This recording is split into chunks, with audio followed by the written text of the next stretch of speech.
No cause or objective can possibly justify taking lives of innocent people. This is the national policy, and this is the Islamic policy. Killing of a human being tantamount, as per Quran, killing of the entire humanity. And saving a life tantamounts to saving the entire humanity. So we believe in that. Let me say that targeting of innocent civilians is surely deplorable and condemnable. And this is happening in many parts of the world, and we have been subscribing our views and our policy everywhere it happens. We are concerned over the loss of lives during the Pahalgam attack. We also extended our condolences. Being a victim of terrorism itself, no one can feel the pain of those impacted by this scourge like Pakistan. Ladies and gentlemen, as the member of the UN Security Council, Pakistan constructively engaged with the other members on the press statement which is issued by the UN Security Council on the Pahalgam incident in the Indian illegally occupied Jammu and Kashmir. The UN Security Council statement contains condemnation in the strongest possible terms of the incident.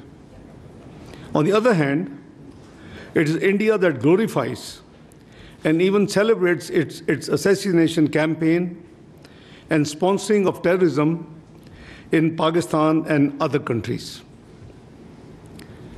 No other country has sacrificed as much as Pakistan, nor suffered so much due to terrorism. More than 80,000 lives have been sacrificed. Economic losses of about over $150 billion have been incurred. And in totality, the economic and the indirect losses add up to close to $500 billion.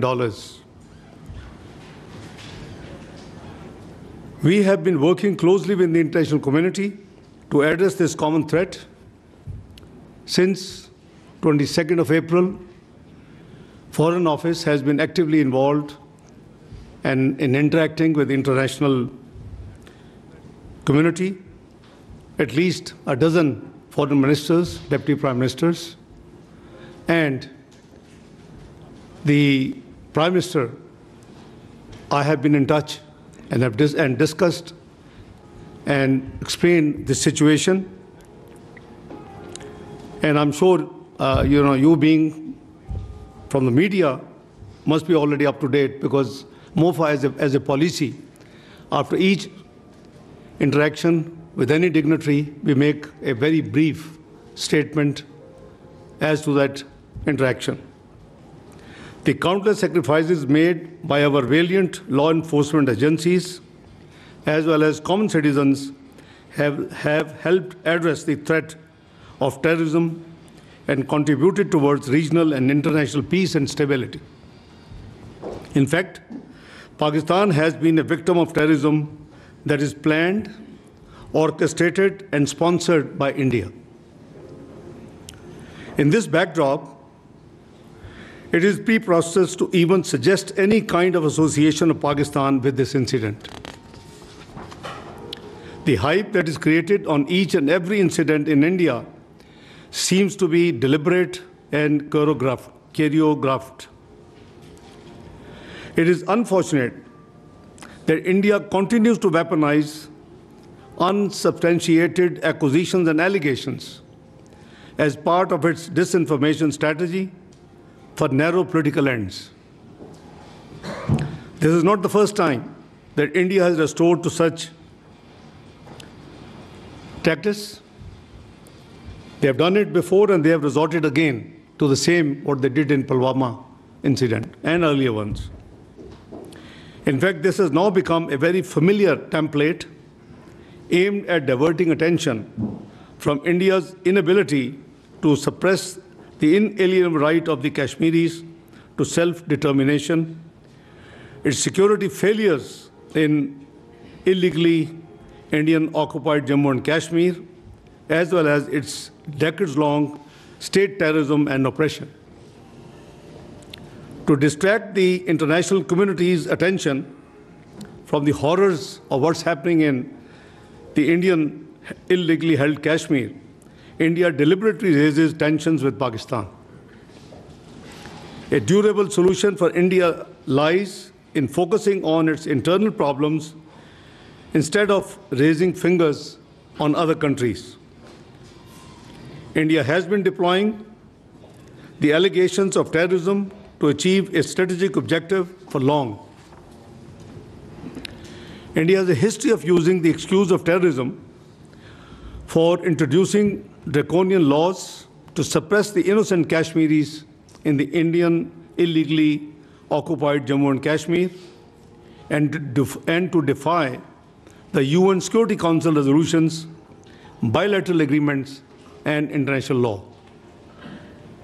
A case in point being India's illegal and unilateral actions of 5th of August 2019 reminds us of the blatant violation of the relevant UN Security Council resolutions and the 4th Geneva Convention, as well as India's own commitments. India needs to explain why such incidents usually coincide with high-profile visits. Please make no mistake, the root cause of instability and conflict in South Asia is the unresolved and long-festering Jammu and Kashmir dispute. India's illegal occupation of the Indian illegally occupied Jammu and Kashmir in stark violation of the UN Security Council resolutions and grave violations of the human rights must remain a matter of grave concern for the international community. At the same time, all such incidents are used to whip up domestic political sentiment for narrow political gains. We remain extremely concerned at the very vitriolic, highly inflammatory, and blatantly Islamophobic narrative being directed against the Kashmiris and the Indian Muslims. Indian media and political leaders are directing a similar discourse against Pakistan. This highly irresponsible ploy for narrow objective gains is dragging the entire region towards extreme instability. India made allegations against Pakistan after the Pahalgam attack without an iota of evidence and with such dramatic speed. Pakistan has nothing to do with it, and we have said so right from the beginning, and I repeat, Pakistan has nothing to do with Pahalgam incident, period. We demand an independent and transparent probe by neutral investigators as announced by the Prime Minister of Pakistan, Muhammad Shahbaz Sharif. Any TORs in this regard should be credible and mutually agreed. Pakistan has neither any connection to it, as I explained, nor is the potential beneficiary. At a time when Pakistan economy is stabilizing and we are making significant progress against terrorism, we need to question why this situation is being created by India all of a sudden and what is the motivation behind it.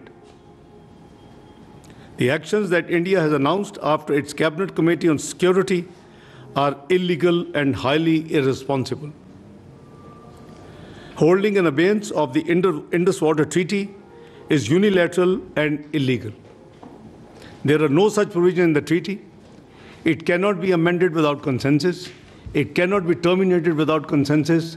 And in case of any disagreement or issues, there are forums provided in the treaty which should be invoked. This action shows India's blatant disregard for the sanctity of international treaties. It sets a dangerous precedent. It strikes at a fundamental pillar of the regional cooperation with profound implications for regional and global stability. Pakistan is an agrarian economy. Millions of people are dependent on the waters being regulated by this treaty. Please don't forget we gave up three rivers in this treaty. And I hardly can find a water distribution treaty in the world whereby a part of dealing with the distribution of water the rivers could have only also been given up. I can't find. The National Security Committee of Pakistan has made it very clear that any attempt to stop or divert the flow of water belonging to Pakistan as per the Indus Water Treaty and the usurpation of the rights of the low riparian will be considered as an act of war. It is equivalent to an attack on the people of Pakistan and its economy. Other diplomatic measures by India are indiscriminate and unnecessary.